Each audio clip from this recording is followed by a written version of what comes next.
ప్రధానంగా ఇప్పుడు ఒక ఛానల్ పారదర్శకంగా ఎవరు సైడు తీసుకోకుండా నడపడం అనేది కత్తి మీద సాము. ఆ విషయం మీ అందరికీ తెలుసు అన్ని రకాలుగా. కానీ ఎన్ని సవాళ్ళు ఎదురవుతున్నా ఒక న్యూట్రల్ ఛానల్గా మనం ఉండాలి, అన్ని వాయిస్లకు మనం వేదిక కావాలన్నా ఒక సదుద్దేశంతో, ఒక లక్ష్యంతో మీడియా పాత్ర ఏంటి, మీడియాకున్న సామాజిక బాధ్యత ఏంటి అనేది ప్రతి క్షణం గుర్తుపెట్టుకుంటూ ముందుకు సాగుతోంది మా 10 టీవీ ప్రయాణం. ఈరోజు ఈ కాపీ టేబుల్ బుక్ ఆవిష్కరణకు విచ్చేసిన మాజీ పార్లమెంట్ సభ్యులు, జైబేరి సంస్థ అధినేత, ప్రముఖ నిర్మాత, నటులు మురళీమోహన్ గారిని ఈ వేదికను ఉద్దేశించి మాట్లాడవలసిందిగా కోరుతున్నాం. వేదికను అలంకరించిన పెద్దలు, సీనియర్ ఐఏఎస్ ఆఫీసర్, మాజీ, అలాగే లోక్సత్తా వ్యవస్థాపకులు శ్రీ జయప్రకాష్ నారాయణ గారికి, అలాగే సిబిఐ మాజీ డైరెక్టర్గా, ఒక మంచి విశ్లేషకులుగా ఎంతో పేరు తెచ్చుకున్నటువంటి జేడి లక్ష్మీనారాయణ గారికి, అలాగే 10 టీవీ వారికి, ఈరోజున ఇక్కడికి విచ్చేసినటువంటి పలు విద్యా సంస్థల అధిపతులకు, అందరికీ, పాత్రికేయ మిత్రులకు నా హృదయపూర్వక నమస్కారాలు. హైదరాబాదు ఎంత అభివృద్ధి చెందుతోందో మనకు అందరికీ తెలుసు. మనకు తెలిసిన హైదరాబాద్ 20 ఏళ్ల క్రితం ఎలా ఉంది, 10 ఏళ్ల క్రితం ఎలా ఉంది, 5 ఏళ్ల క్రితం ఎలా ఉంది, లాస్ట్ ఇయర్ కంటే ఈ ఇయర్ ఎలా ఉంది అని చూస్తే అద్భుతమైనటువంటి అభివృద్ధి చెందుతోంది హైదరాబాద్. ఇవాళ భారతదేశంలో ఉన్న ముఖ్య పట్టణాలలో చూసుకుంటే హైదరాబాద్ ఇవాళ 5వ స్థానంలో, 6వ స్థానంలో వచ్చింది.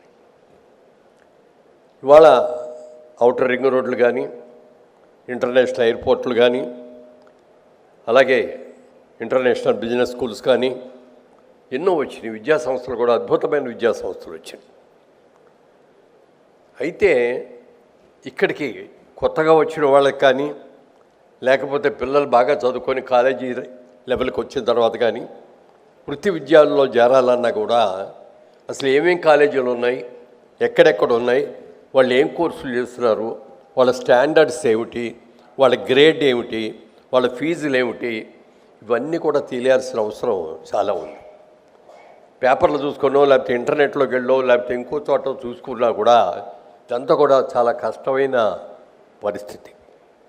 ఇవాళ ఒక విద్యా సంస్థల గురించి అనే కాకుండా రోజువారీగా చూసుకుంటే హోటల్స్, ఏమేమి హోటల్స్ ఉన్నాయి, ఎక్కడెక్కడ ఉన్నాయి అని తెలుసుకోవటానికి బుక్ కావాల్సి వస్తుంది. అలాగే రియల్ ఎస్టేట్ మా రంగంలో చూసుకుంటే ఎవరెవరు ఎంతమంది మరి ఎలా డెవలప్ చేస్తారు, ఏ ఏరియాలో డెవలప్ చేస్తున్నారు అలాంటి వివరాలు కానీ, హాస్పిటల్స్, ఏ హాస్పిటల్స్ ఉన్నాయి, దగ్గరలో ఏది ఉంది అనేది చూసుకోవటానికి హాస్పిటల్స్ కానీ, ఇట్లా వార్తా సంస్థలు, ఇవన్నిటికీ కూడా ఒక ఇలాంటి కాఫీ బుక్స్ లాంటివి అనేది చాలా అవసరం. గతంలో కూడా 10 టీవీ వారు ఇలాంటిదే ఒకటి ఓపెన్ చేయడం జరిగింది. మరి ఇప్పుడు ఈ రోజున అందరికీ అవసరమైనటువంటి ముఖ్యమైనటువంటి విద్యా సంస్థల యొక్క వివరాలన్నీ కూడా తెలియజేయటం కోసం ఈ కార్యక్రమాన్ని పెట్టి చాలా మంచి పని చేశారని అనిపిస్తుంది. ఎందుకంటే కాలేజీలు, ఏమేమి కాలేజీలు ఉన్నాయి, ఎక్కడెక్కడ ఉన్నాయి, వాళ్ళ ఫీజులు ఏంటి, వాళ్ళ గ్రేడ్స్ ఏమిటి, మన పిల్లల్ని ఎక్కడ చేర్చుకోవాలి, ఒక మంచి విద్యా సంస్థలు చేర్చుకోవాలి, వాళ్ళకున్నటువంటి టెక్నాలజీ ఏమిటి, వాళ్ళకున్నటువంటి స్టాఫ్ ఎట్లాంటి వాళ్ళు ఉన్నారు, అది కూడా అన్నీ చూసుకోవాల్సిన అవసరం ఉంది. మరి ఈ రోజున గవర్నమెంటు ఫీజులు కూడా ఫిక్స్ చేస్తున్నప్పటికీ కూడా, సారీ మీ ఇట్లా అంటున్నట్టు మీరు ఎవరు ఏమనుకోవద్దు, కానీ అదనపు ఛార్జీలుగా చాలా ఎక్కువగా ఛార్జ్ చేస్తున్నట్టు జరుగుతుంది. అది మీకెలా తెలుసు అని మీరు ఎవరిని అడగవచ్చు. నాకు మురళీమోహన్ చారిటబుల్ ట్రస్ట్ అని ట్రస్ట్ పెట్టుకొని బాగా తెలివితేటలుండి బాగా చదువుకునే పిల్లలు, వాళ్ళకి దగ్గర డబ్బు లేక, వాళ్ళకి ఆర్థిక ఇది లేకుండా ఎంతోమంది చిన్న చిన్న ఉద్యోగాలు చేసుకుంటూ వెళ్ళిపోతున్నారు చాలామంది. అలాంటి బెస్ట్ టాలెంట్లో కొంతమందిని, అతి కొద్ది మందిని మేము సెలెక్ట్ చేసుకొని ఈ కాలేజెస్లో పంపిస్తున్నాం. ఇంజనీరింగ్ కాలేజీ కానీ, మెడికల్ కాలేజీ కానీ, ఐఐటికి కానీ, బిట్స్ పిల్లారి కానీ, ఇట్లాంటి ఏ టైంకి పంపిస్తున్నాం. కానీ అక్కడికి వెళితే ఒక్కొక్క కాలేజీలో ఒక్కొక్క ఫీజు అంటున్నారు. ఏమిటి అర్థం కావటం ఒక స్టాండర్డ్ అనేది లేకుండా అవుతుంది. మరి గ్రేడ్స్ని బట్టి government first grade, second grade, third grade అని ఏమన్నా పెట్టి అలా ఇస్తున్నారో ఏమో తెలియదు. కానీ ఆ కాలేజెస్లో అదనపు ఛార్జెస్ అని చెప్పి చాలా వసూలు చేస్తున్నారు. మా దగ్గరకు వస్తాయి, ఏమంటే మీరు అఫీషియల్గా ఇస్తే బాగుంటుంది, మీ కాలేజీకి ఇంత ఫీజు అని ఉంది కదా, కాలేజీ తీసుకోకుండా మీరు ఎక్స్ట్రా ఛార్జెస్లు ఎందుకు చేస్తున్నారు, ఏదో డిపాజిట్లు అంటున్నారు, ఏదో అంటున్నారు.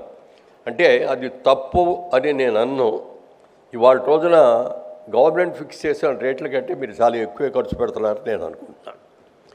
తర్వాత మంచి లెక్చరర్స్, మంచి ప్రొఫెషన్స్ కావాలి అనుకుంటే ఎక్కువ జీతాలు వాళ్ళకి తప్పదు.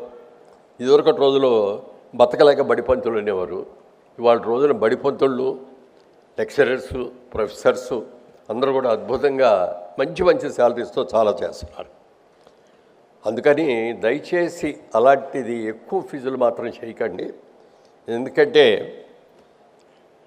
మాకు వచ్చే దాంట్లో మేము ఏదో కొంతవరకు చేయాలనే ఉద్దేశంతో మా ట్రస్ట్ ద్వారా కొంత చేస్తున్నాం. దాంట్లో కూడా అసలు ఫీజుల కంటే పై ఫీజులు ఎక్కువైపోతున్నాయి. దయచేసి వాటిని మరి జాగ్రత్తగా చేస్తే బాగుంటుందేమో నా విన్నపం. అది బహుశా I may be wrong in this. ఏదైనా ఇవాళ 10TV వాళ్ళు వార్తా ప్రపంచంలోనే కాకుండా ఇలాంటి కాఫీ బుక్స్ లాంటివన్నీ పెట్టి ఒక్కొక్క రంగానికి సంబంధించినటువంటి ఈ డీటెయిల్స్ అన్నీ కూడా ఈ కాఫీ బుక్ దాకా ఇస్తున్నందుకు వారిని మనస్ఫూర్తిగా అభినందిస్తున్నాను. ఈ విషయం మీద మాట్లాడటానికి మనకి ఈ రోజున ఇద్దరు సమర్థవంతులైనటువంటి పెద్దలు ఉన్నారు. ముఖ్యంగా సీనియర్ IAS ఆఫీసర్ మాజీ, అలాగే లోక్సత్తా వ్యవస్థాపకులైనటువంటి మరి జయప్రకాష్ నారాయణ గారు ఉన్నారు. ఇవాళ ఆయనకి తెలియని విషయం లేదు, ఒక అద్భుతమైన వ్యక్తి అయిన. అలాగే సినిమాల్లో మీరు కూడా చాలామంది సినిమాలు చూస్తుంటారు. జేమ్స్ బాండ్ సినిమాలు అంటే మనం అందరం కూడా చాలా ఆసక్తిగా చూస్తాం. బ్రహ్మాండమైన చాలా యాక్షన్ పిక్చర్స్ ఉంటాయి. ఇది కానీ నిజ జీవితంలో నిజమైన జేమ్స్ బాండ్ ఎవరంటే నాకు తెలిసినందుకు జేడి లక్ష్మణ్ గారు.